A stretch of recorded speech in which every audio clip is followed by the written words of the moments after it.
तो भाई MP board अर्धवार्षिक परीक्षा 2024-25 के लिए आपकी लगातार से मैं तैयारी करवा रहा हूं। जैसा कि आप सब जानते हैं कि मैंने physics, chemistry, biology, Hindi, English के इंपॉर्टेंट क्वेश्चन प्रोवाइड करवा दिए थे। आज इस वीडियो में आपको बायोलॉजी के सभी क्वेश्चंस के, है ना, आपके जो 2 अंक के क्वेश्चन होंगे, 3 अंक के क्वेश्चन होंगे और 4 अंक के क्वेश्चन होंगे, सभी प्रश्न जो मैंने प्रोवाइड कराए थे उन सभी क्वेश्चंस के विथ सॉल्यूशन प्रोवाइड कराऊंगा, है ना। जो जो डायग्राम्स आपको करने हैं, है ना, केमिस्ट्री में आपको कौन से न्यूमेरिकल्स करने हैं, फिजिक्स में कौन से न्यूमेरिकल्स करने हैं, ना, कौन कौन से आपको क्वेश्चन करके जाने चाहिए, सारी कुछ वीडियोस का मैंने, देखिए, वो सारे क्वेश्चन जो बताए थे ना इंपोर्टेंट, उनके सॉल्यूशन का वीडियो डल चुका है। तो प्लेलिस्ट जा करके चेक कर लेना, नहीं तो डिस्क्रिप्शन भी चेक कर सकते हो। देखिए यहाँ पे आप देख सकते हैं इन सभी क्वेश्चन के आंसर मैं आपको प्रोवाइड कराऊंगा एक एक के, सीधे याद करते चलना है। 2, 3 और 4 नंबर के सारे प्रश्न कवर होने वाले हैं इस वीडियो में, तो बिल्कुल से पूरा वीडियो को देखना है ना। जल्दी से यहाँ पे देखिए, पहला क्वेश्चन आप करेगा, पौधों में जड़ के 2 कार्य लिखिए। Very very most important question है आपका, 2 नंबर में क्वेश्चन बनने वाला है, तो बिल्कुल से इसे कंप्लीट कर लेना है। नेक्स्ट क्वेश्चन हमारा एक शब्द या वाक्य उत्तर में भी बन सकता है, कोशिका क्या है, इस तरीके से। और इस तरीके से क्वेश्चन आता है कि कोशिका जीवों की संरचनात्मक और क्रियात्मक इकाई है ना। बिल्कुल से इसको याद रखना, इससे खालिस्तान भी बनता है ना। कोशिका जीवों की संरचनात्मक और खालिस्तान इकाई है, इस तरीके से बन जाता है। नेक्स्ट क्वेश्चन हमारा कहता है ऑक्सीशोषण को परिभाषित कीजिए। तो ऑक्सीशोषण वह एक प्रक्रिया है जिसमें ऑक्सीजन की उपस्थिति में ग्लूकोज का, देखिए ऑक्सीशोषण मतलब ऑक्सीजन की उपस्थिति, अनऑक्सीशोषण आपने आंसर तो पढ़े ही होंगे दोनों में, है ना। इसमें क्या होता है, ग्लूकोज का क्या होता है, विघटन होता है। इस तरीके से ग्लूकोज क्या है, टूटता है और उसके द्वारा क्या होती है, एटीपी के रूप में ऊर्जा जो है जनरेट होती है ना। ऑक्सीशोषण, जब हम ऑक्सीजन अंदर लेंगे तो उससे हमारे शरीर में जो भी हमने खाया है, खाना खाया है ग्लूकोज के रूप में है ना, उसका क्या होगा, वो टूटेगा छोटे छोटे कणों में, फिर उससे हमें क्या है, ऊर्जा मिलेगी, किसके रूप में, एटीपी के रूप में। एटीपी का पूरा नाम आपको कमेंट बॉक्स में बता देना है। एटीपी का पूरा नाम जल्दी से लिख दो। मैं आपसे ऐसे क्वेश्चन छोटे छोटे पूछूंगा कि भैया कमेंट में बताओ, इससे क्या होता है आपको याद होते हैं। ये 2 नंबर के रूप में क्वेश्चन बनेगा आपका। मानव के 2 उत्सर्जी अंगों के नाम, उत्सर्जी है ना, वृक्क हो गया और त्वचा, इसको आप यहाँ पे लिख दीजिए। त्वचा क्यों लिखा है, क्योंकि त्वचा से जो है हमारा स्वेद निकलता है, पसीना निकलता है ना, तो इसको याद रखना। नेक्स्ट हमारा रहेगा पुष्प के मुख्य भागों के नाम लिखिए। तो वेरी मोस्ट इंपोर्टेंट क्वेश्चन है, लॉन्ग क्वेश्चन आएगा तो इसका डायग्राम आपसे 4 नंबर में पूछा जाएगा, है ना। तो पुष्प का आपने 10th क्लास में पढ़ाई होगा, है ना। बाह्य दलपुंज होता है, दलपुंज होता है, पुंकेसर होता है, अंडप होता है ना। देखिए सेपल, पेटल, स्टेमन, कार्पल, है ना। इन चीजों को याद रखना। ये पुष्प के मुख्य भाग होते हैं, 4 भाग होते हैं। इसका पूरा डायग्राम शायद क्वेश्चन 4 नंबर में आएगा। नेक्स्ट क्वेश्चन हमारा 2 अंक के रूप में कहता है बीजांडान्यास क्या है ना, या फिर बीजांड क्या है ना, ओव्यूल, है ना। वह संरचना जो फूलों के पौधों में भ्रूण विकास के लिए जिम्मेदार होती है, बीजांडान्यास उसे हम कहते हैं। इस तरीके से इसका आंसर लिख दीजिएगा। नेक्स्ट क्वेश्चन है पुष्पक्रम को, है ना, मतलब देखिए पौधे पे के पुष्प में पुष्पों के लगने का क्रम, उसका आप इसका ही उच्चारण निकालिए ना, आपको इसी से पता चल जाएगा। पुष्पों के लगे रहने का क्रम एक क्रमबद्ध तरीके से, उसे हम पुष्पक्रम कहते हैं। देखिए यहाँ पे पुष्पक्रम पौधे पर फूलों के क्रमबद्ध लगने की विधि है एक तरीके से, है ना। एक क्रम में पौधे के फूल लगे होते हैं, याद रखिए। नेक्स्ट है आपका शैवालों के 2 प्रमुख लक्षण लिखिए। देखिए लक्षण भैया आने ही आने हैं, 2 नंबर में इस क्वेश्चन को कंप्लीट कर लेना। और प्लीज़ वीडियो को लाइक किया कीजिए, क्योंकि इस पूरे कंटेंट को बनाने में ना बहुत ज़्यादा मेहनत लगती है ना। इन सभी आंसर को लिखने में, एक एक तरीके से टाइप करने में बहुत ज़्यादा मेहनत लगती है। तो प्लीज़ वीडियो को लाइक एंड शेयर जरूर से किया करें, है ना। इतना तो आप लोग कर सकते हैं। नेक्स्ट क्वेश्चन आप करेगा शैवालों के लक्षण जरूर से कर लेना। और विषम बीजाणुकता को लिखिए। विषम बीजाणुकता है क्या आखिर में, तो विषम बीजाणुकता में पौधे 2 प्रकार के बीजाणु उत्पन्न करते हैं, सूक्ष्म बीजाणु और स्थूल बीजाणु, बिल्कुल याद रखने से। नेक्स्ट हमारा ब्रायोफाइटा के आर्थिक महत्व लिखिए। तो 2 आर्थिक महत्व यहाँ पे आपके ब्रायोफाइटा के दिए हैं, बहुत ही सरल भाषा में मैंने आंसर लिखे हैं, छोटी छोटी, जैसे आपको याद हो जाती है ना। काई का उपयोग करके जल संरक्षण में होता है ना। काई का उपयोग जल संरक्षण में होता है। देखिए जो काई होती है वो ब्रायोफाइट्स ही कहलाते हैं ना। काई आपने देखी होगी। पीट मॉस का उपयोग जो है ईंधन और खाद के रूप में होता है, एक प्रकार का ब्रायोफाइटा ही है। नेक्स्ट हमारा रहेगा सहजीविता से आप क्या समझते हैं। तो सहजीविता, देखिए सहजीविता का उदाहरण आपको कमेंट बॉक्स में लिख देना है। हम सहजीविता देख रहे हैं, इसका उदाहरण आप लोग कमेंट बॉक्स में लिखेंगे, है ना। सहजीविता 2 जीवों के बीच एक पारस्परिक संबंध होता है जिसमें दोनों जीव लाभ प्राप्त कर सकते हैं, है ना। कमेंट बॉक्स में आप इसका उदाहरण लिखेंगे, वेरी मोस्ट इंपोर्टेंट है।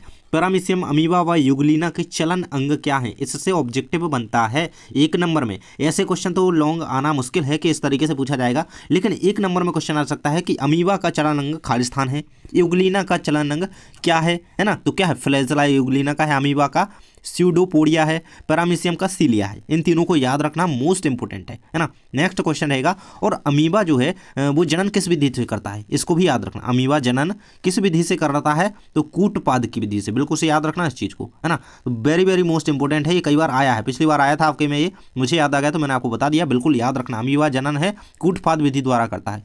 नेक्स्ट हमारा रहेगा, पादप और जंतुओं में 3 अंतर लिखिए। 4 नंबर में भी क्वेश्चन बनेगा, तो नीचे दिया गया है। देखिए पादप में क्या होता है, कोशिका भित्ति होती है। मेन क्वेश्चन है ये, है ना, मेन अंतर है ये पादप और जंतु कोशिका में। पादप कोशिका में क्या है, भित्ति होती है, और जबकि जंतुओं में नहीं होती है। पादप स्वपोषी होते हैं जबकि जंतु परपोषी होते हैं। हम पौधों पर निर्भर हैं भाई, है ना, हम जंतु हैं। पादप जो है स्थिर रहते हैं, जंतु क्या है, गति करते हैं, गतिशील रहते हैं। नेक्स्ट क्वेश्चन आपका आ जाता है, ब्रायोफाइटा को पादप जगत का जल स्थलचर क्यों कहा जाता है। Very very most important question है भैया, 2 नंबर में बिल्कुल लिख करके रख लो कि आपके पेपर में आने वाला है, और पिछली बार ये क्वेश्चन आया हुआ था।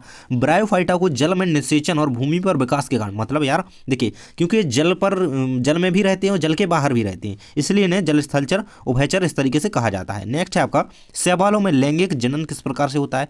तो शैवालों में लैंगिक जनन समजातीय, विषम जातीय और युग्मज संलयन के माध्यम से होता है। तो देखिए समजातीय रूप में भी हो सकता है, विषम जातीय तरीके से भी हो सकता है, और युग्मकों का संलयन के रूप में के पश्चात भी यहाँ पे युग्मकों शैवाल में जनन हो सकता है। तो बिल्कुल से इन तीनों को याद रखना। नेक्स्ट कहता है हमारा, लाइकेन पर टिप्पणी लिखिए, है ना। लाइकेन सहजीविता का यही संबंध, सहजीवी अभी मैंने बोला था ना कि इसका उदाहरण लिखिए, तो यही बहुत अच्छा उदाहरण है इसका, याद रखना ऐसे, कई बार पूछा गया है ना। देखिए लाइकेन, कवक और शैवाल के बीच सहजीवी संबंध है, जहाँ शैवाल भोजन बनाता है और कवक संरचना प्रदान करता है। ये तीनों के बीच क्या होता है, एक तरीके से संबंध, जिसमें वो एक दूसरे के सहजीवी बने हुए हैं, मतलब एक दूसरे के रूप में कार्य कर रहे हैं एक दूसरे के लिए, है ना। जैव क्षमता को समझाइए।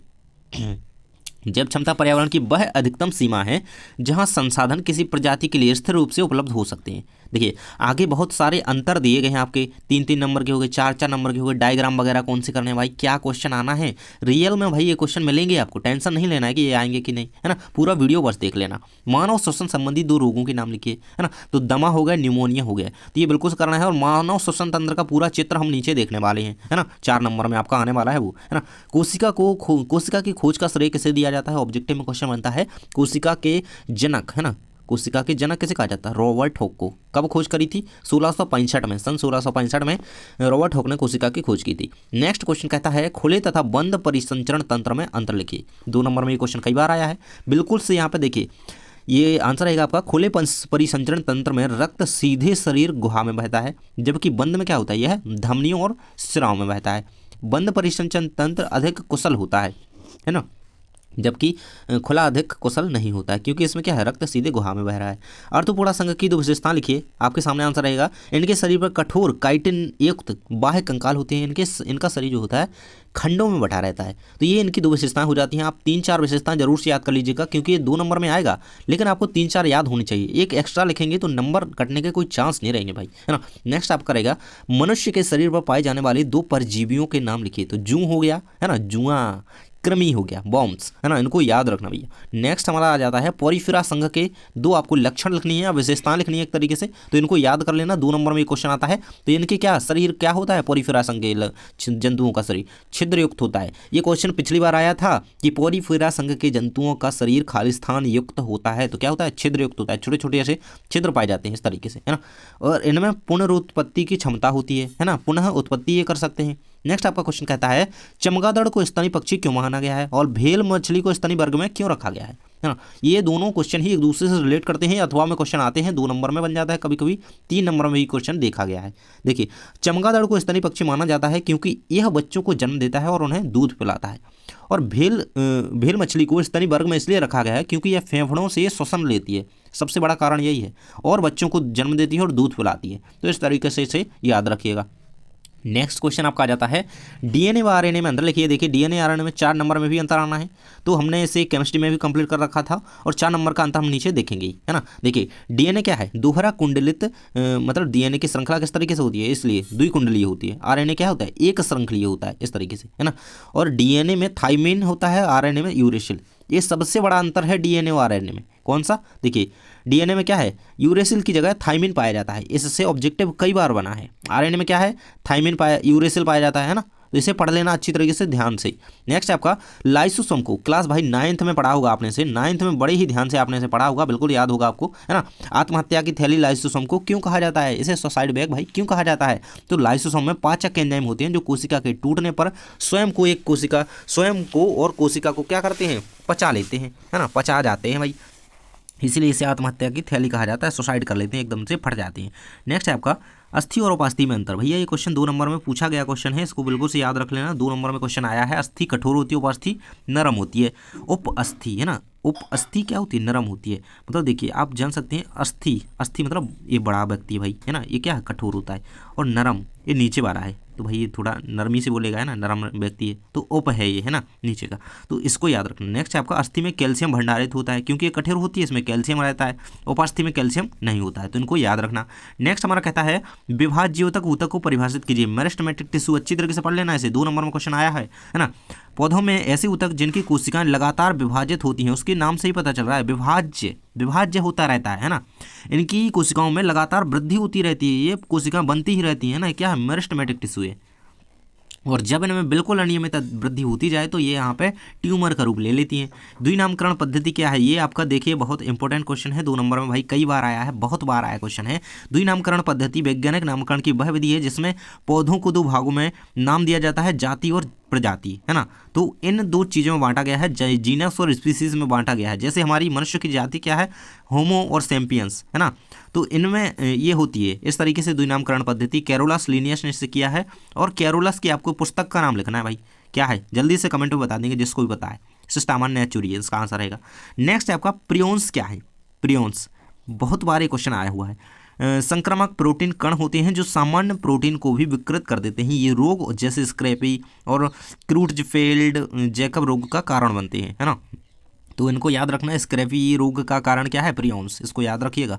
नेक्स्ट हमारा रहेगा एंडोप्लाज्मिक रेटिकुलम के कार्य लिखिए। अंतः द्रव्य जालिका जो होती है आपकी, 2 नंबर में इससे क्वेश्चन आता है, रफ यार, है ना, ये इस तरीके से ये रफ लिखा है, ROUGH वाला, है ना, खुरदरी, है ना, खुरदरी अंतर प्रद्रव्य जालिका प्रोटीन संश्लेषण में सहायक होती है, और जो स्मूथ अंतर प्रद्रव्य जालिका होती है आपकी एंडोप्लाज्मिक रेटिकुलम, वो लिपिड संश्लेषण और विषहरण में सहायक होती है ना, तो ये याद रखना। विषहरण मतलब देखिए जैसे अपन कोई विषाक्त पदार्थ ज़्यादा खा लेते हैं अपन, है ना, थोड़ी मात्रा में चला जाता है शरीर में, तो उसका हरण करती है, ये कोशिका में उसे घुसने ही नहीं देता है ना, तो ये क्या होती है, ये एंडोप्लाज्मिक रेटिकुलम कोशिका की ऐसी बाहर भित्ति की तरह पाई जाती है यहाँ पे ऐसी, तो ये यहाँ पे जहर अंदर विषयुक्त पदार्थ जाने नहीं देती है, ये विषहरण में कार्य करती है, कौन सी, स्मूथ एंडोप्लाज्मिक रेटिकुलम, बिल्कुल इसको याद रखना।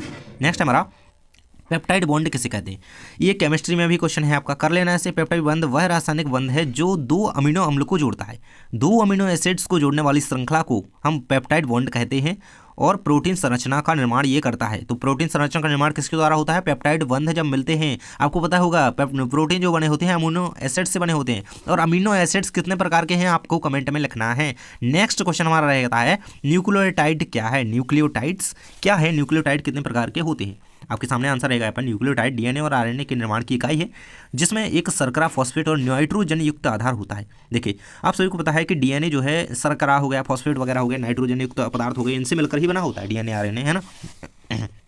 तो न्यूक्लियोटाइड कितने प्रकार के होते हैं, एडेनिन, ग्वानिन, साइटोसिन और थाइमिन, यूरेसिल, है ना। अब भाई आपको बताना है, देखिए अभी हमने ऊपर पढ़ा था ना कि डीएनए आरएनए में अंतर में पढ़ा था ना कि कौन इसमें पाया जाता है कौन, तो आरएनए में क्या नहीं पाया जाता है इन चारों में से, है ना, इनमें से बताओ, है ना, ग्वानिन, साइटोसिन, थाइमिन और यूरेसिल में आरएनए में क्या नहीं पाया जाता है ना, जल्दी से कमेंट बॉक्स में बताओ। नेक्स्ट हमारा रहेगा भाई आयोडीन की कमी से होने वाले रोग का नाम लिखिए, गोइटर, है ना, तो इसे घेंगा रोग कहते हैं, बिल्कुल से याद रखिएगा इसे, है ना, गोइटर।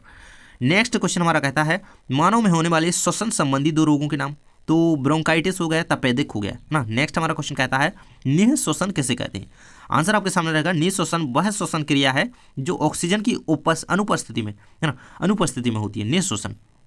नेक्स्ट रहेगा हमारा कोशिका भित्ति के 2 कार्य लिखिए, तो कोशिका की को एक संरचना प्रदान करना, है ना, कोशिका को एक कार्य इसका ये लिखिएगा, कोशिका को आकार प्रदान करना, है ना, सबसे बड़ा कार्य है इसका, और सुरक्षा प्रदान करना सेकंड कार्य इसका हो जाता है, और कोशिका का आंतरिक दबाव बनाए रखना तीसरा ये कार्य हो जाता है। तो 3 कार्य बता दिए, तीनों को याद रखना।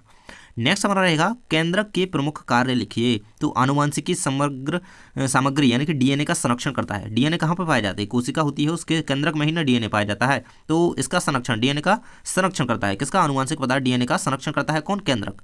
नेक्स्ट हमारा कोशिका के कार्यों का नियंत्रण और प्रोटीन संश्लेषण का नियमन कौन करता है? ये भी आपका केंद्रक करता है। तो बिल्कुल से इसको याद रखना। नेक्स्ट क्वेश्चन कहता है प्रोटीन संश्लेषण को परिभाषित कीजिए। आंसर आपके सामने रहेगा प्रकाश संश्लेषण वह प्रक्रिया है, सॉरी हाँ प्रकाश संश्लेषण है ना। फोटोसिंथेसिस को पढ़ना बहुत ही देखिए इंपॉर्टेंट है, क्योंकि ये परिभाषा बिल्कुल आपको हर एक क्लास में मिलेगी और बहुत ज़्यादा इंपॉर्टेंट है। देखिए ये किस किस की उपस्थिति में होता है, ये इस चीज़ के लिए प्रकाश संश्लेषण के लिए क्या हमें देखिए क्या चीज़ों की ज़रूरत होती है पौधों को, वो सारा कुछ आपको याद होना चाहिए बस, है ना। देखिए प्रकाश संश्लेषण वह प्रक्रिया है जिसमें पादप सूर्य के प्रकाश में, है ना, सनलाइट बहुत ज़रूरी होती है इसके लिए, का उपयोग करके कार्बन डाइऑक्साइड और जल से ग्लूकोज और ऑक्सीजन का निर्माण करते हैं और तभी पौधे जीवित रह पाते हैं ना। और ये कहाँ पे होती है? प्रकाश संश्लेषण की प्रक्रिया पौधे के किस भाग में होती है, ये आपको बताना है, मुझे नहीं बताना है। ये आप लोग कमेंट में लिखेंगे कि प्रकाश संश्लेषण भाई होता कहाँ पे। नेक्स्ट क्वेश्चन कहता है माइटोकॉन्ड्रिया को कोशिका का पावर हाउस क्यों कहा जाता है? देखिए ये क्वेश्चन रिपीट हुआ क्वेश्चन है, बहुत बार क्वेश्चन आया हुआ है। माइटोकॉन्ड्रिया कोशिका में मतलब ऊर्जा का निर्माण करता है, एटीपी का उत्पादन करता है, इसलिए जो ऊर्जा का मुख्य स्रोत है। देखिए पावर हाउस तो ये हो गया भाई, रसोई घर कौन सा है? जहाँ पे खाना बनता है कोशिका में, है ना। यहाँ पे क्या है? यहाँ पे बिजली बनती है, यहाँ पे ऊर्जा बनती है, और जहाँ पे खाना बनता है मतलब प्रोटीन कहाँ पे बनता है कोशिका में? आप जल्दी से कमेंट बॉक्स में बताइए। नेक्स्ट क्वेश्चन कहता है रक्त के दो कार्य लिखिए। वेरी मोस्ट इंपोर्टेंट क्वेश्चन है ये, आपका 2 नंबर में आया हुआ क्वेश्चन है ना। रक्त के कार्य हो गए, लसिका हो गई, है ना, इनको बिल्कुल पढ़ के रखना है। ऑक्सीजन और पोषक तत्वों का परिवहन करता है, शरीर के प्रतिरक्षा में सहायक होता है। नेक्स्ट हमारा काइटिन क्या है? इसको बिल्कुल से याद रख लो। काइटिन एक कठोर पारदर्शी पदार्थ है जो आर्थ्रोपोड्स में की बाह्य कंकाल और कवक की कोशिका भित्ति पर पाया जाता है। काइटिन क्या है? एक पदार्थ है जो कि पारदर्शी पदार्थ है ना, आर पार हम इसके देख सकते हैं, जो कि आर्थ्रोपोडा संघ के जो जंतु होते हैं उनकी बाह्य कंकाल और कवक की भित्ति पर पाया जाने लगा है। नेक्स्ट है आपका रंध्र की संरचना का नामांकित चित्र बनाइए। तो भाई इसका नामांकित चित्र तो नीचे हम देखेंगे ही, लेकिन आपको इसकी संरचना के बारे में थोड़ा पढ़ लेना है। देखिए रंध्र में 2 रक्षक कोशिकाएं होती हैं, गार्ड सेल होती हैं, है ना, गार्ड सेल्स जो इसे खोलने और बंद करने में मदद करती हैं, है ना। चित्र शायद इसमें दिया होगा तो नीचे जरूर से हम देखेंगे। द्वितीयक वृद्धि से आप क्या समझते हैं? तो द्वितीयक वृद्धि वह प्रक्रिया है जिसमें पौधों की जड़ और तना का व्यास बढ़ता है। द्वितीयक वृद्धि मतलब क्या होता है? पौधों की जड़ और तने में वृद्धि होने लगती है ना, और कॉर्क कैम्बियम की गतिविधि के कारण यह प्रक्रिया होती है। तो ये बहुत ज़्यादा इंपॉर्टेंट है द्वितीयक वृद्धि पौधों में, है ना, पढ़ लेना इसे डिटेल से। नेक्स्ट क्वेश्चन हमारा कहता है वर्गीकरण के किन्हीं 3 महत्व के बारे में बताइए। यहाँ से हमारे 3-3 नंबर के प्रश्न आ जाते हैं। यदि आपने वीडियो को शेयर नहीं किया है ना, तो प्लीज़ शेयर कर दीजिए। आपका जो ग्रुप बना हुआ है स्कूल का उसमें शेयर कर दीजिए, क्योंकि सभी की हेल्प हो जाएगी, क्योंकि कर भला तो हो भला, है ना। देखिए पहला क्वेश्चन आपका रहेगा वर्गीकरण के किन्हीं 3 महत्वों को लिखिए, है ना। जीवों के अध्ययन में सरलता होती है, और अध्ययन में सरलता होती है, बांट दिया हमने जीवों को, तो हम अलग अलग सबको पढ़ेंगे, एक तरीके से हमें समझने में आसानी होगी, है ना। विभिन्न जीवों के बीच समानताओं और विभिन्नताओं को समझने में सहायता मिलती है। भाई हम उन्हें अलग अलग बांट देंगे, अलग अलग रख देंगे, तो उनमें क्या समानताएं हैं, क्या उनमें डिफरेंस हैं, ये हमें जानने में बहुत ही सहायता मिलेगी। याद रखना, जीवों के विकास का पता लगाने में मदद मिलती है ना। किस तरीके से उनमें विकास हो रहा है, कौन जीव में, अलग अलग हम उन्हें करेंगे तो उसी तरीके से हमें पता चलेगा कि इसमें विकास हो रहा है, इसमें रुका हुआ है, इस तरीके से, है ना, इस तरीके से। तो ये हमें जानकारी इससे मिलती है। तो याद रखना है 3 नंबर में या 2 नंबर में क्वेश्चन बनेगा। नेक्स्ट क्वेश्चन आपका कहता है मोनेरा एवं प्रोटिस्टा में अंतर लिखिए 3 अंतर। जिसमें 3 अंतर आने ही आने हैं। देखिए मोडेना में प्रोकैरियोटिक कोशिकाएं होती हैं, और जबकि प्रोटिस्टा में क्या होता है? यूकैरियोटिक कोशिकाएं होती हैं। मोनेरा में कोई झिल्लीबंद या कोशिकांग जो है नहीं होते हैं। मतलब देखिए इसमें आप समझ सकते हैं प्रोकैरियोटिक कोशिकाएं हैं, तो इसमें यार कोशिकांग वगैरह तो होना ही नहीं है ना, मतलब होंगे ही नहीं। और जबकि प्रोटिस्टा में होती हैं क्योंकि इसमें यूकैरियोटिक है, और प्रोकैरियोटिक यूकैरियोटिक में अंतर करना है, नीचे देंगे, है ना। देखिए मोनेरा एक कोशिकीय और सरल जीव होते हैं, जबकि प्रोटिस्टा क्या होते हैं? ये कोशिकीय या उपनिवेशी जीव हो सकते हैं। बिल्कुल से याद रखना, ये 3 अंतर हो गए। नेक्स्ट हमारा रहेगा प्रोकैरियोटिक कोशिका का नामांकित चित्र बनाइए। चित्र आपके सामने है। इसमें क्या क्या पार्ट होते हैं? कोशिका भित्ति होती है, झिल्ली होती है, न्यूक्लियोटाइड होते हैं, न्यूक्लियोइड होते हैं ना, और राइबोसोम होते हैं, फ्लैजेला होता है। देखिए इसको डायग्राम को याद रखना। ये राइबोसोम पाया जा रहा है इसमें। देखिए प्लाज्मा झिल्ली हो गई, कोशिका भित्ति हो गई, कोशिकाएं हो गई, है ना, फ्लैजेला, ये जो लटके हुए ना, यही तो फ्लैजेला है, इनको याद रखना, ये बहुत ज़्यादा इंपॉर्टेंट है। ये फ्लैजिला हैं सारे। तो ये पूरा डायग्राम इसका तैयार कर लेना ये आपका। नेक्स्ट हमारा चित्र आता है जीवाणु भोजी का, यानी कि बैक्टीरियोफेज की संरचना। इसमें मेन 3 पार्ट होते हैं, इसको ध्यान से देखना। ये पार्ट जो इसका है ये हेड का पार्ट है, ये इसकी कॉलर आ जाती है। यहाँ पे देखिए हमारी शर्ट की कॉलर होगी, जैसे ये हमारी मुंडी हो गई, और ये हमारा अधर का पार्ट हो गया है ना, और ये हमारी पैर वगैरह यानी कि टेल, इस तरफ हमारी पूछ वगैरह आ जाएगी। ये टेल वाला पार्ट होगा नीचे। तो इसमें 3 पार्ट होते हैं मेनली, इसमें याद रखना। देखिए इसका चित्र किस तरीके से बनाना, बढ़िया एंटीना खड़ा कर देना है इस तरीके से, है ना। ऐसे आप बना देंगे और ऐसे इसकी कॉलर कर देंगे और नीचे ऐसे ले जाएंगे बढ़िया तरीके से। फिर इसके थोड़े इस तरीके से पैर उठाते हुए, है ना, ये ऐसे आपको इसको बना देना है। ये इस तरीके से आपका ये बन गया क्या, बैक्टीरियोफेज, है ना। और इसमें ये कॉलर वाला पार्ट हो गया, ये हेड हो गया, तो सभी को पता है नीचे वाला पार्ट टेल हो गया। तो इस तरीके से इसमें मेनली कितने 3 पार्ट होते हैं, हेड, टेल, कॉलर, है ना, इनको याद रखना। और आरएनए डीएनए इसमें पाया जाता है। इस तरीके से नेक्स्ट क्वेश्चन हमारा आ जाता है, पादप और जंतुओं में कोई 3 अंतर लिखिए, है ना। देख सकते हैं पादप में कोशिका भित्ति होती है जबकि जंतुओं में नहीं। पादप स्वपोषी होते हैं, परपोषी जंतु होते हैं। पादप स्थिर होते हैं, जंतु गतिशील होते हैं। नेक्स्ट क्वेश्चन आ जाता है मोनेरा जगत के 3। अभी हमने मोनेरा और प्रोटिस्टा में अंतर लिखा था, अब हम मोनेरा जगत के लक्षण देख रहे हैं। तो इनमें प्रोकैरियोटिक कोशिकाएं होती हैं, है ना। अभी हमने पढ़ा था मोनेरा में प्रोकैरियोटिक होती हैं, है ना। नेक्स्ट हमारा एक कोशिका और सरल संरचना वाले जीव होते हैं। इसमें प्रजनन सामान्यतः द्विखंडन, है ना, बाइनरी फैशन द्वारा यहाँ पे क्या होता है मोनेरा जगत में, बिल्कुल से याद रखना। मोनेरा किंगडम के जो जीव हैं उनमें जनन किस तरीके से होता है, तो द्विखंडन द्वारा होता है, इससे ऑब्जेक्टिव बन सकता है। और मोनेरा जगत के जीवों की कोशिकाएं क्या होती हैं, प्रोकैरियोटिक प्रकार की कोशिकाएं होती हैं, एक कोशिकीय जीव होते हैं। बिल्कुल पॉइंट से देखो क्वेश्चन को। नेक्स्ट क्वेश्चन हमारा कहता है शरीर में, मानव शरीर में CO2 परिवहन, है ना, CO2 कार्बन डाइऑक्साइड का परिवहन किस प्रकार से होता है। इसका लॉन्ग क्वेश्चन आपका आना है 4 नंबर में नीचे दिया गया है, सबसे लास्ट क्वेश्चन आपका रहेगा ये, है ना। देखिए ये आपका 70% बाई कार्बोनेट आयन, यहाँ पे तो थोड़ा आपको बताया गया है ना इस तरीके से, ये उसमें मात्राएं होती हैं, हम पूरा डिटेल में नीचे पढ़ेंगे। दमा रोग किस कारण होता है लिखिए। देखिए तो दमा रोग श्वसन नलिकाओं की सूजन और सिकुड़ने के कारण होता है, जो एलर्जी, धूल, धुआं या आनुवंशिक कारणों से उत्पन्न हो सकते हैं, है ना। आनुवंशिक रूप से भी ये दमा जो है हो सकता है, अस्थमा जिसे कहते हैं, है ना, अस्थमा। तो धूल, धुआं वगैरह हो गया, है ना, इसके कारण यहाँ दमा होता है। नेक्स्ट है आपका एक बीजपत्री व द्विबीजपत्री पौधों में कोई 3 अंतर लिखिए। देखिए बिल्कुल आपको डिवाइडेशन करके बिल्कुल बताया गया है, तो प्लीज़ इस मेहनत के लिए लाइक कर देना क्योंकि इसमें बहुत टाइम लगता है ना। तो प्लीज़ लाइक कर दिया करें वीडियो को और चैनल को सब्सक्राइब कर लेना, क्योंकि इसी तरीके से अगर पूरा कंटेंट चाहिए वार्षिक परीक्षा तक, है ना, तो 12th में जाना है तो आप सब्सक्राइब करके जुड़े रहेंगे हमसे तो बेटर रहेगा। देखिए विशेषता के आधार पर अंतर लिखे गए हैं। तो एक बीजपत्री पत्ती और द्विबीजपत्री पत्ती, इसमें क्या होता है, समांतर संरेखण होता है, इसमें क्या जाल जैसा संरेखण होता है। ये इसमें देखिए पत्तियाँ कितनी होती हैं, तो इसमें पत्तियों, इसमें एक पत्ती होती है, इसका नाम ही है क्या, एक बीजपत्री। इसमें कई पत्तियाँ होती हैं। इसमें देखिए पेटियोल क्या हो, पीटियोल कैसा होता है, इसमें छोटा और पतला होता है। इसमें पीटियोल होता है लंबा और मोटा, है ना। इसमें पत्तियों की संरचना क्या होती है, समांतर और संरेखण होती है। इसमें पत्तियों की संरचना जाल जैसी और संरेखण होती है इस तरीके से। नेक्स्ट हमारा क्वेश्चन कहता है पादप और जंतुओं में कोई 3 अंतर लिखिए। देखिए इस तरीके से डिवाइड करके आपको लिखा गया है, बिल्कुल इसे याद कर लेना। इसमें कोशिका भित्ति पाई जाती है, इसमें क्लोरोप्लास्ट पाया जाता है, ये बहुत इंपॉर्टेंट है। पादप कोशिकाओं में क्लोरोप्लास्ट पाए जाते हैं ना, याद रखना। नेक्स्ट है इसमें क्लोरोप्लास्ट नहीं होते हैं जंतु में। पादप कोशिका में एक बड़ा जो है वैक्यूल पाया जाता है, इसमें वैक्यूल छोटे छोटे पाए जाते हैं, है ना, याद रखना। नेक्स्ट हमारा किन्हीं 3 रक्त समूहों को समझाइए। तो यहाँ पे AB और AB, है ना, AB और AB इनको समझाया गया है आपको। तो एंटीजन ए होते हैं, इनकी विशेषता है केवल एंटीबॉडी बी होती है। इसमें एंटीबॉडी ए होती है, एंटीजन बी होती है, मतलब विपरीत है ये दोनों एक दूसरे के, है ना। और AB रक्त समूह में क्या है, दोनों ए और बी एंटीजन होते हैं, कोई एंटीबॉडी इनमें नहीं होती है ना। एंटीजन यहाँ पे, एंटीबॉडी दोनों का लिखा गया है। नेक्स्ट क्वेश्चन हमारा कहता है सरल पत्ती और संयुक्त पत्ती, ससीमक्षी और असीमक्षी नीचे दिया गया है। उससे पहले हम सरल और संयुक्त पत्ती में अंतर देख लेते हैं। सरल पत्ती की संरचना एक पत्ती नुमा होती है और संयुक्त पत्ती देखिए पत्तियां कई पत्रकों की होती है। संयुक्त का मतलब होता है बहुत सारे, सरल का मतलब बहुत ही सरल, सिंपल, सीधा साधा एक ही है ना, लिख देंगे। संरचना एक पत्ती नुमा होती है और पत्तियां कई पत्रकों की होती हैं, है ना, इसमें विभाजित होती हैं। नेक्स्ट रहेगा पीटियोल केवल एक डंठल के रूप में पाया जाता है और पीटियोल इसमें कई डंठल होते हैं पीटियोल्स, है ना, मल्टीपल पीटियोल्स इसमें पाए जाते हैं। नेक्स्ट अंतर विभाजन के आधार पर इसमें आपका सरल पत्ती में बिना विभाजन के, है ना, ये बिना विभाजन के होती है। इसमें क्या होता है, पत्रक स्पष्ट रूप से विभाजित होते हैं, ये विभाजित नहीं होते हैं इसमें पत्रक। नेक्स्ट हमारा रहेगा ससीमक्षी और असीमक्षी पुष्पक्रम में अंतर। तो दोनों को याद रखना, विकास क्रम के आधार पर अंतर देखेंगे। पुष्प का विकास नीचे से ऊपर की ओर होता है, इसमें पुष्प का विकास ऊपर से नीचे की ओर, मतलब विपरीत हो रहा है। ये कहाँ से जाएगा, ये नीचे से ऊपर की ओर बढ़ेगा। ये क्या है, ये ऊपर से नीचे की ओर बढ़ेगा, इस तरीके से कहा गया। तो इन दोनों को चीज़ों को याद रखना। मुख्य अक्ष के आधार पर अंतर सीमित लंबाई का होता है ना। ससीम अक्षी पुष्पक्रम के पुष्प क्या होते हैं, सीमित लंबाई के होते हैं। अनिश्चित लंबाई का होता है ना, बहुत लंबा हो सकता है, मतलब इसकी कोई है नहीं।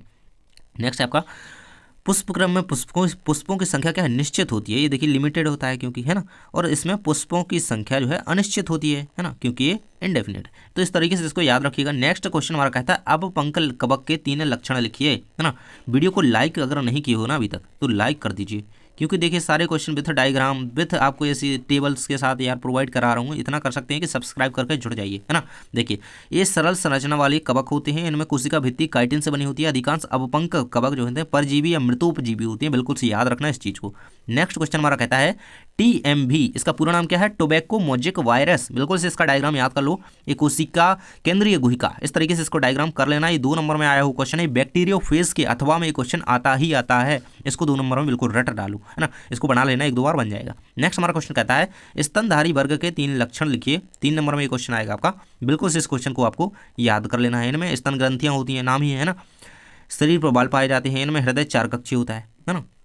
नेक्स्ट क्वेश्चन हमारा रहेगा लिपिड्स के कार्य एवं महत्व लिखिए। तो आपके सामने है ऊर्जा का भंडारण होता है। कोशिका झिल्ली का निर्माण लिपिड्स के द्वारा किया जाता है और शरीर के अंगों को सुरक्षा प्रदान भी इसका प्रमुख कार्य है। प्रोटीन के कार्य लिखिए। ये भैया 3 नंबर में ये दोनों क्वेश्चन एक दूसरे के और में आएंगे, यानी कि अथवा में बन सकते हैं। तो देख सकते हैं यहाँ पे आपके सामने आंसर दिया गया है प्रोटीन के कार्य। तो शरीर की संरचनात्मक इकाइयों का निर्माण करता है, एंजाइम और हार्मोन्स का निर्माण करता है, शरीर की प्रतिरक्षा में मदद करता है। तो प्रोटीन्स हमारे लिए बहुत जरूरी है। 3 नंबर में कंप्लीट कर लेना। नेक्स्ट क्वेश्चन कहता है परजीवी प्लेटीहेलमिन्थेस के 3 विशेष लक्षण लिखिए। 3 लक्षण लिखने हैं प्लेटीहेलमिन्थेस के आपको। शरीर क्या होता है इनका, प्लेटीहेलमिन्थेस के जीवों का शरीर चपटा और पत्ती जैसा होता है। इनमें सुई रूपी या चूसक अंग होते हैं। ये पोषण के लिए अन्य जीवों पर निर्भर रहते हैं। नेक्स्ट क्वेश्चन हमारा रहेगा एक बीजपत्री तथा द्विबीजपत्री पौधों में अंतर। हमने अब वहाँ पे पत्ती में अंतर देखा था, अब यहाँ पे पौधों में अंतर बताया गया है। देखिए तो इनमें अंतर क्या रहेगा, इसमें 1 बीजपत्र पाया जाता है, इसमें 2 बीजपत्र पाए जाते हैं। बहुत ही शॉर्ट में मैंने आपको बताने का प्रयास किया है, इसको याद रखना। इसमें क्या है, 1 बीजपत्र पाया जाता है, इसमें 2 बीजपत्र, उसका ये कह ही रहा है ना। नेक्स्ट आपका इसमें पत्रियों की संरचना समांतर संरेखण में होती है। इसमें क्या होती है, जाल जैसे संरेखण होती है। ये तो हम देख ही चुके हैं। फूल के भाग हैं, फूल के भाग 3 या 6 होते हैं, फूल के भाग 4 या 5 तक होते हैं। तो इस तरीके से इसे याद रखिएगा। नेक्स्ट है हमारा स्तनधारी वर्ग के 3 लक्षण। तो देखिए हड्डियों का ढांचा, इनका शरीर हड्डियों के ढांचे से बना होता है। ये स्वेद यानी कि पसीना निकालने वाली ग्रंथियाँ पाई जाती हैं इनमें ना, स्वेद ग्रंथियाँ।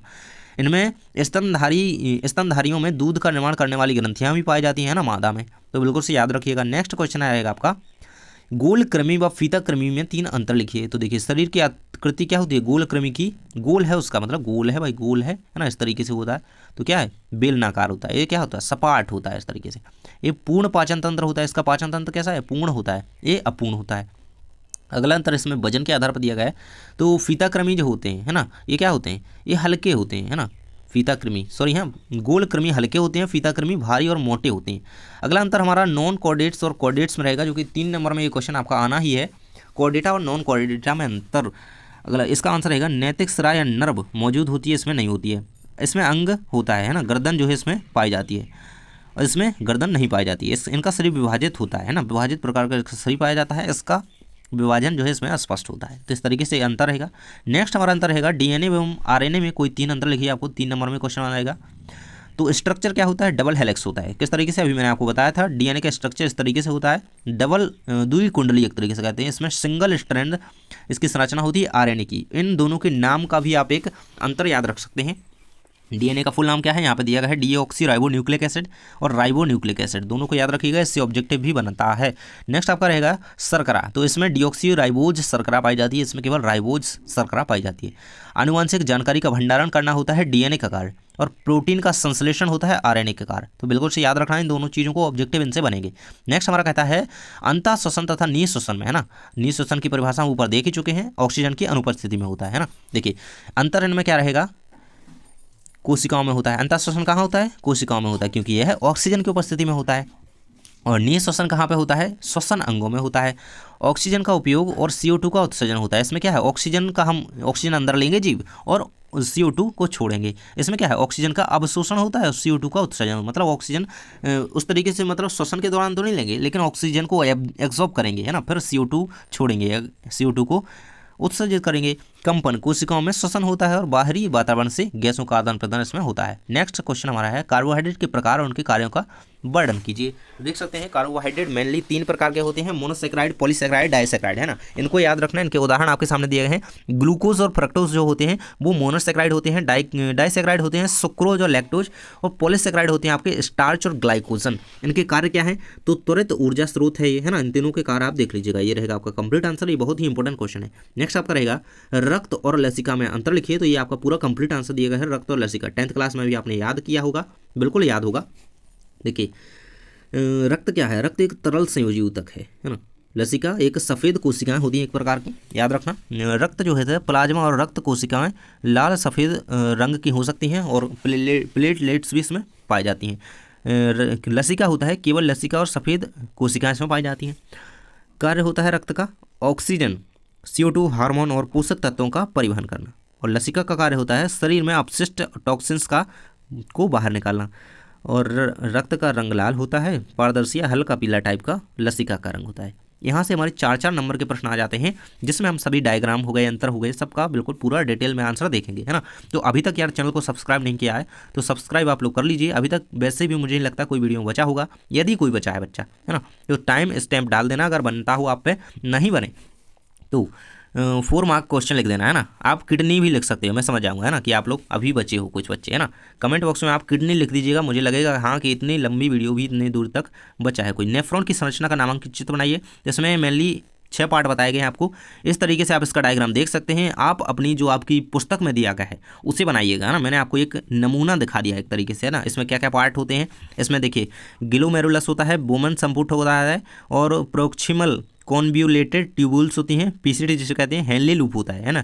हेनले लूप की संरचना अलग से अभी तो नहीं आएगी, आपकी बाद में पढ़ना होगा, आपको अभी नहीं है ना। संग्रहण नलिका होती है ना, DCT भी होता है, PCT भी होता है। इन दोनों चीज़ों को पढ़ लेना। ये ग्लोमेरुलस आपका यहाँ पे दिया गया है ना, DCT, है ना, तो इसको पूरा का पूरा पढ़ के चलना है। PCT यहाँ पे आपका दिया गया है ना, पूरा इसे पढ़ करके चलिएगा। लूप डक्ट हो गई, है ना, ये सारी चीज़ें क्या है इसमें, ये आपकी किडनी है ना। नेफ्रॉन की संरचना है, सॉरी। अगला आपका क्वेश्चन रहेगा मानव के श्वसन तंत्र का सचित्र वर्णन कीजिए। तो मानव श्वसन तंत्र में मेनली पार्ट होते हैं नासिका, श्वसन नलिका, ग्रसनी, स्वर यंत्र, ब्रंकई और फेफड़े। तो देखिए यहाँ पे आपको डायग्राम पूरा दिया गया है, जिसमें आपको सारा कुछ बताया गया है। देखिए क्या क्या होता है आपका पूरा का पूरा दिया गया है, नसल, है ना, इस तरीके से पूरा ट्रैकन्स होते हैं, ये सारा लंग्स होते हैं, है ना। तो पूरा का पूरा आपका डायग्राम दिया गया है, बिल्कुल से इसको बना लेना और आप अपनी बुक का भी देख सकते हो।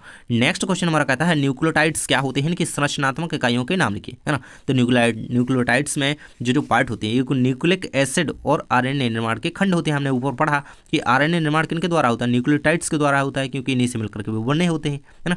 तो नाइट्रोजनी बेस क्षार में पाए जाते हैं, जो कि होते हैं कौन से, एडेनिन हो गया, थाइमिन हो गया, यूरेसिल, साइटोसिन, ग्वानिन, यही जो कि देखिए हमने पढ़े थे कि यूरेसिल जो है DNA में नहीं पाया जाता है ना। तो इनको याद रखना, इन चीज़ों को। ये रहेगा इसका डायग्राम, इसे बना सकते हैं। एडिनिन होता है, इसमें साइटोसिन होता है, ग्वानिन होता है, ये यहाँ पर राइबोस, डीऑक्सीराइबोस शर्करा पाई जाती है, और ये फॉस्फोस ग्रुप में होता है। तो इसे कंप्लीट कर लेंगे। नेक्स्ट हमारा क्वेश्चन कहता है वाटसन एवं क्रिक के द्वारा दिया गया DNA का चित्रात्मक मॉडल बनाइए, है ना। तो DNA के पॉइंट लिखे हैं, नीचे चित्र दिया गया है ना। अभी तक आपने वीडियो को लाइक नहीं किया है तो लाइक जरूर से कर दीजिए, क्योंकि आपके लिए इतनी ज़्यादा मेहनत करके ये क्वेश्चन लाए जाते हैं, तो आप एक लाइक कर सकते हैं। आप देखिए वाटसन एवं क्रिक का DNA मॉडल क्या कहता है, ये डबल हेलिक्स मॉडल है, इसको बिल्कुल से याद रखना। DNA 2 लंबी पॉलीन्यूक्लियोटाइड्स स्ट्रैंड्स, यानी कि 2 पॉलीन्यूक्लियोटाइड्स स्ट्रैंड आपकी जो श्रृंखलाएं होती हैं इनमें बटा होता है, इनसे बना होता है, जो शर्करा फॉस्फेट बैकबोन से जुड़े होते हैं।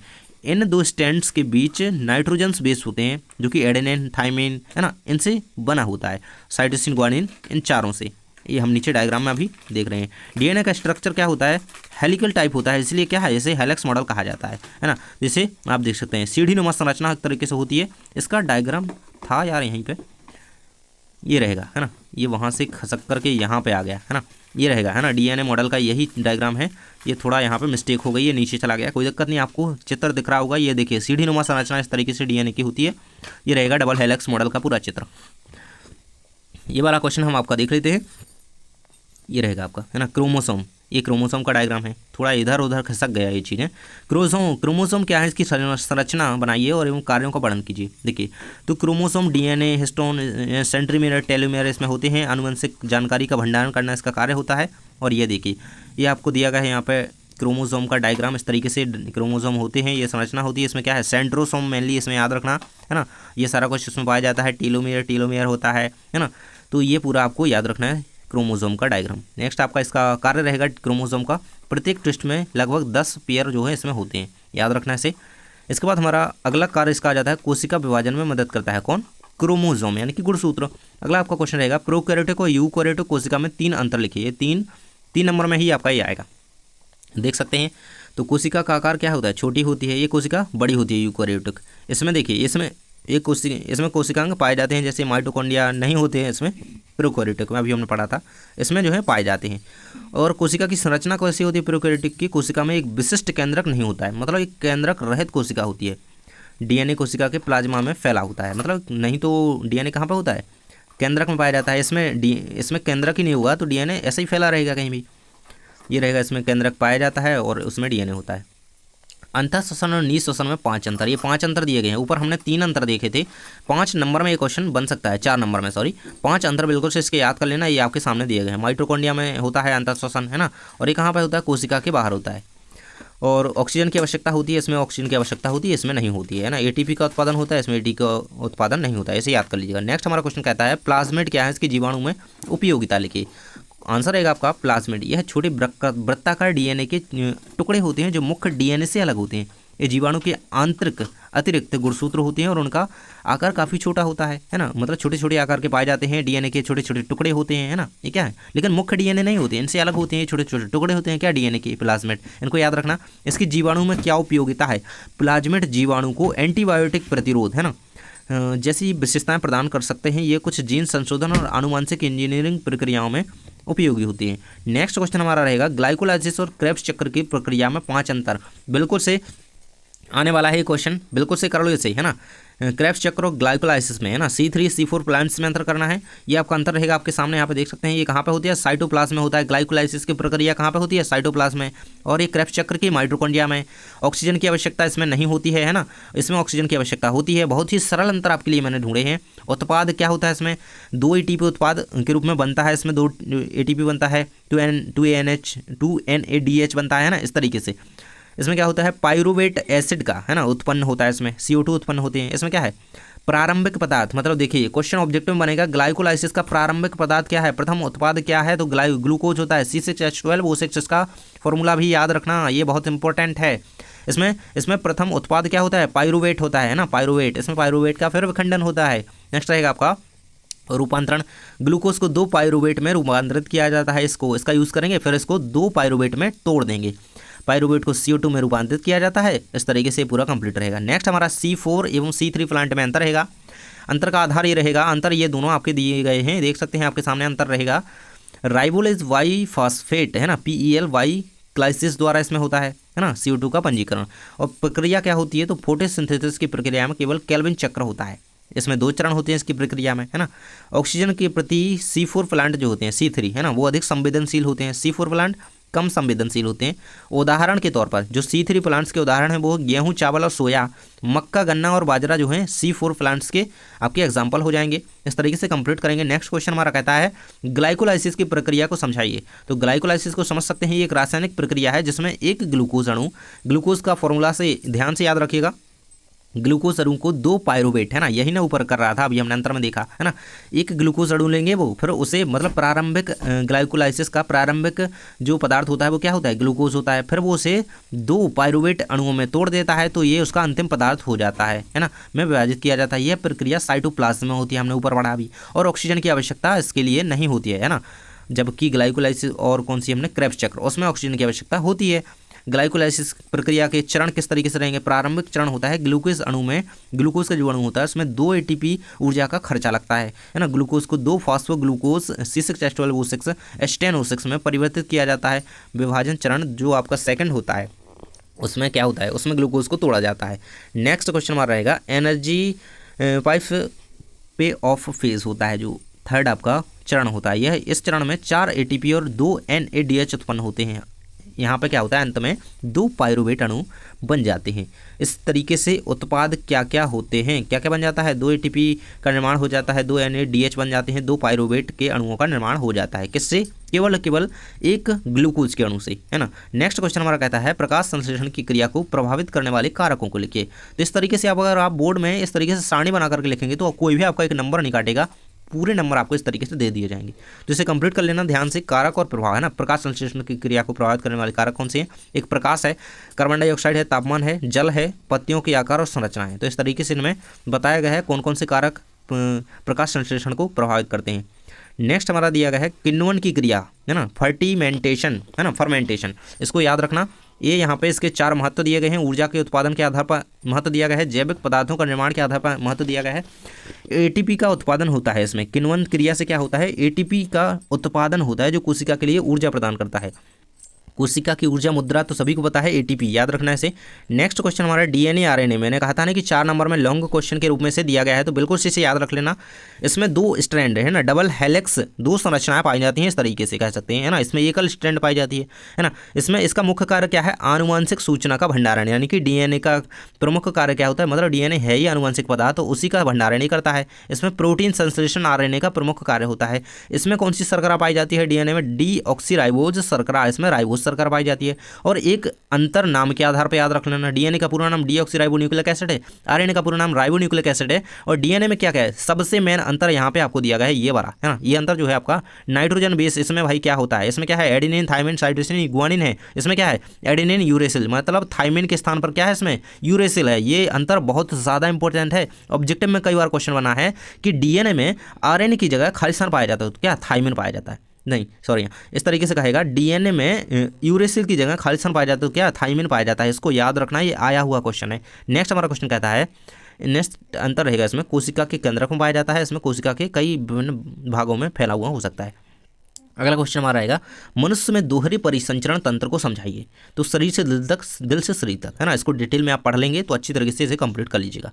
नेक्स्ट क्वेश्चन हमारा कहता है श्वसन या स्वच्छोभास की क्रिया का सचित्र वर्णन कीजिए। देखिए ये यहाँ पे इसका उत्तर इतना आप लिख सकते हैं, समझने के लिए मैंने आपको ये लिख दिया था, है ना। प्रवेश, तो हम सबसे पहले तो क्या करते हैं, ऑक्सीजन को अपने अंदर लेते हैं, फिर वायु विवर्तन होता है, वायु मार्ग से माध्यम से वायु फेफड़ों में जाती है, फिर गैस का विनिमय होता है, फेफड़ों में ऑक्सीजन रक्त में, और CO2 फेफड़ों से बाहर निकालता है। निकासी कब होती है, फिर CO2 रक्त से बाहर निकलता है और नथुनों से शरीर से बाहर आ जाती है CO2, है ना। और अथवा में इसका आंसर लिखेंगे तो देखिए मैंने लॉन्ग टाइप में इसका आंसर लिखा है किस तरीके से, यही क्वेश्चन सेम है, स्वच्छोभास की क्रिया, है ना। इसको किस तरीके से पूरा का पूरा चरण समझाएं आप। तो देखिए पहले क्या होता है, श्वसन क्रिया के चरण होगी, पहले बाह्य श्वसन होगा, है ना। तो बाह्य श्वसन में क्या होगा, पहले वायु प्रवेश होगा, फिर क्या होगा, गैस का एक्सचेंज होगा, फिर वायु की निकासी होगी, फिर क्या होगा, आंतरिक श्वसन होगा, है ना, इंटरनल रेस्पायरेशन। उसमें क्या होगा, ऑक्सीजन का उपयोग, कार्बन डाइऑक्साइड का निष्कासन, किस तरीके से क्या क्या पूरा का पूरा आपका डिटेल में दिया गया है यहाँ तक, है ना। नेक्स्ट क्वेश्चन हमारा आ जाता है, मानव शरीर में CO2 का परिवहन किस प्रकार होता है, समझाइए। 4 नंबर में क्वेश्चन आएगा, इसको कंप्लीट कर लेना। ये आपका लास्ट क्वेश्चन है शायद, है ना। रक्त के प्लाज्मा में घुल करके, है ना, ये सारे आपको तरीके दिए गए हैं। इन प्रकार से मानव शरीर में CO2 का परिवहन होता है ना, डिजोल्व इन प्लाज्मा, इसको याद रखना। सेकंड रहेगा बाउंड इन हीमोग्लोबिन, बहुत ज़्यादा इंपॉर्टेंट, अलग से भी इससे क्वेश्चन आ सकता है, इसको कंप्लीट कर लेना। ये रहेगा आपके इन सारे क्वेश्चंस को जो भी विद्यार्थी तैयार करके परीक्षा में जाएगा ना, वो अभी वार्षिक, अर्धवार्षिक ही नहीं, वार्षिक परीक्षा में भी बहुत अच्छे मार्क्स से पास होगा, क्योंकि ये सारे क्वेश्चन है मोस्ट इंपोर्टेंट सिलेक्टिव क्वेश्चन है। इन सभी क्वेश्चंस को बिल्कुल ध्यान से तैयार कर लेना, और बहुत ज़्यादा मेहनत लगी है इसे बनाने में, तो प्लीज़ वीडियो को लाइक, चैनल को सब्सक्राइब और शेयर जरूर से कर देना। आपका जो ग्रुप है दोस्तों का, उसमें शेयर करेंगे ना, सभी की हेल्प हो जाएगी, है ना, सभी को ये क्वेश्चन प्रोवाइड करा दो। थैंक्स फॉर वॉचिंग, मिलते हैं नेक्स्ट वीडियो में। और फिजिक्स केमिस्ट्री के विद सॉल्यूशन वीडियो देखने के लिए आप जा करके प्लेलिस्ट चेक कीजिए, डिस्क्रिप्शन चेक कीजिए। थैंक्स फॉर वॉचिंग, मिलते हैं नेक्स्ट वीडियो में।